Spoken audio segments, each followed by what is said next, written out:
Hi viewers, welcome to my channel. இன்றைக்கி vegetable biryani செய்ய போகிறோம். அதில் மீல் மேக்கர் போட்டு நம்ம செய்ய போகிறோம். வாங்க, அது எளிதான முறையில் எப்படி செய்வதுன்னு பார்க்கலாம். அது வீட்டில் இருக்கிற இன்க்ரீடியன்ட்ஸ் வச்சு நம்ம இதை செஞ்சிடலாம். வாங்க, சுட சுட மீல் மேக்கர் பிரியாணி எப்படி செய்வதுன்னு பார்க்கலாம். அதற்கு தேவையான பொருட்கள் இதோ. ஒரு கடையில் நம்ம 2 வெங்காயம் கட் பண்ணி போட்டுக்கோங்க. ஒரு 4 குழிக்கரண்டி ரீஃபைண்ட் ஆயில் சேர்த்துக்கலாம். இதில் ஒரு 2 லவங்க, பட்டை, ஏலக்காய் சேர்த்துக்கோங்க.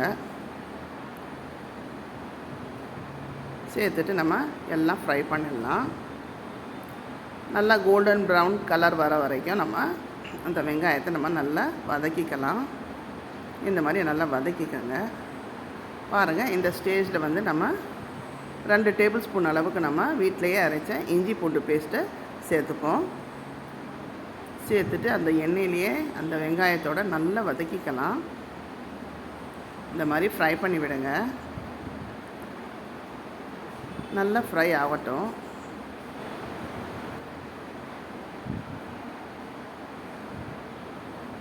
இப்போ நாங்கள் அதில் வெஜிடபிள்ஸ் போட்டுக்கலாம். உங்களுக்கு தேவையான வெஜிடபிள்ஸ் என்ன வெஜிடபிள்ஸ் வீட்டில் இருக்கோ அந்த வெஜிடபிள்ஸை நீங்கள் சேர்த்துக்கலாம். நான் இதில் ஒரு 2 பச்சை மிளகா, ஒரு உருளைக்கிழங்கு, ஒரு கேரட்டு, ஒரு பிடி பட்டாணி சேர்த்துருக்கேன்.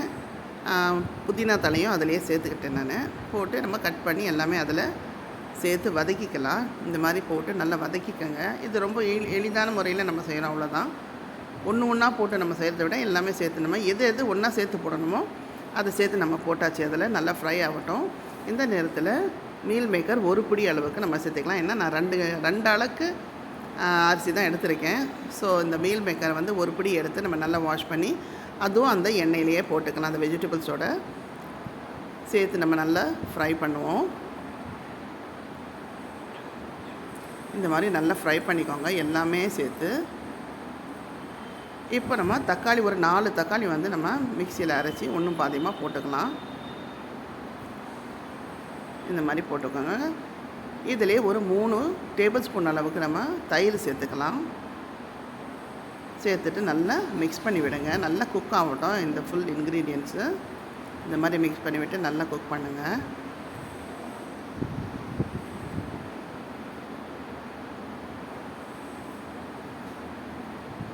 இப்போ நல்லா குக் ஆகட்டும்.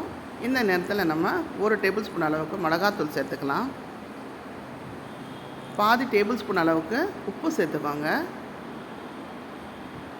சேர்த்துட்டு நல்லா குக் பண்ணுங்கள். நல்லா குக் ஆகட்டும். ஏன்னா இந்த காயெல்லாம் கொஞ்சம் வதங்கட்டும். ஸோ நல்லா குக் ஆகிடுச்சு. இப்போ ஒரு 2 ஆளுக்கு பாஸ்மதி ரைஸ் வாஷ் பண்ணி 1:2 அளவுக்கு நம்ம தண்ணியை சேர்த்து, அதாவது 2 ஆளுக்குன்னா 4 ஆளுக்கு தண்ணியை சேர்த்து நான் அதில் அரிசி போட்டிருக்கேன். வேகட்டும். பாருங்கள், இன்னும் இருக்குது தண்ணி. இப்போ கொஞ்சம் நல்லா வேகட்டும். இப்போ நம்ம தட்டு மூடி வச்சிடலாம். இந்த மாதிரி வெயிட்டும் மேலே வச்சுருங்க. அப்போ தான் நல்லா தம் ஆகட்டும். ஆயிடுச்சு. ஒரு 10 மினிட்ஸ் இப்போ ஓப்பன் பண்ணி பார்ப்போம். பாருங்கள், நல்லா குக்காய் வந்துடுச்சு. ஒரு 10 நிமிஷம் தம்முக்கு விட்டால் மீல் மேக்கர் பிரியாணி ரெடி ஆகிடுச்சு. இப்போ அதில் மேலேயே நம்ம நெய்யை ஊற்றிக்கலாம்.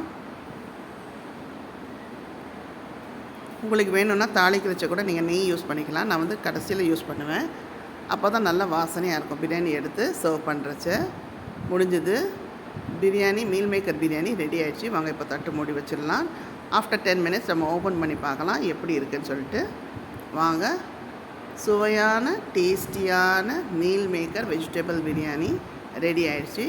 சுட சுட பிரியாணி பாருங்கள் எவ்வளோ அருமையான ஸ்டைலில் வந்திருக்கு. இது எளிதான முறையில் நம்ம ஈஸியாக செஞ்சிட்டோம்.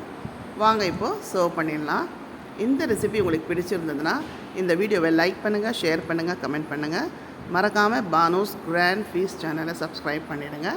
அப்படியே பக்கத்தில் உள்ள பெல் ஐகான் பட்டனையும் ப்ரெஸ் பண்ணிவிடுங்க. தேங்க்யூ.